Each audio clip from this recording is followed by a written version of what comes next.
এদিকে ঝিনাইদহ সদর উপজেলার গাগান্না গ্রামে ভারতীয় উন্নত জাতের টপিকসন প্লাস বাঁধাকপি চাষ করে ব্যাপক সাড়া ফেলেছেন এক কৃষক। এ বিষয়ে আরো জানাতে যুক্ত আছেন সহকর্মী রুহুল আমিন। রুহুল, কতখানি জমিতে বাঁধাকপি চাষ করেছেন কৃষকেরা? আপনাকে ধন্যবাদ।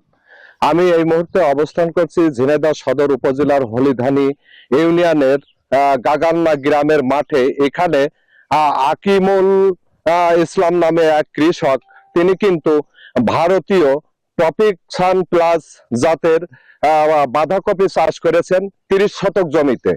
এই 30 শতক জমিতে তিনি এই বাঁধাকপি চাষ করে এলাকায় ব্যাপক সাড়া ফেলেছেন। তার দেখা দেখি অনেক কৃষক কিন্তু এই কপির চাষ করেছেন। এটা কিন্তু শীতের সময় এই কপিটা মানুষ চাষ করে থাকে, কিন্তু আগাম এরা এই কৃষকেরা চাষ করে মানে টাকা মানে অধিক টাকার আশায় তারাই চাষ করেছেন। এখন কিন্তু বাজারে 1600 টাকা মন এই বাঁধাকপি বিক্রি করছে, অর্থাৎ 40 টাকা কেজি দরে এই 40 টাকা কেজি দরে এটা বিক্রি হচ্ছে, এবং খুচরা যারা বিক্রি করছে তারা কিন্তু 60 টাকা কেজি দরে এই বাঁধাকপি বিক্রি করছে। তা এই বিষয়ে আমি এখানে কৃষক ভাইয়ের সাথে কথা বলবো যে ভাই, আপনি কতদিন ধরে চাষ করছেন? আমি চাষ করছি আজ 45 দিন বয়স হয়েছে চাষের।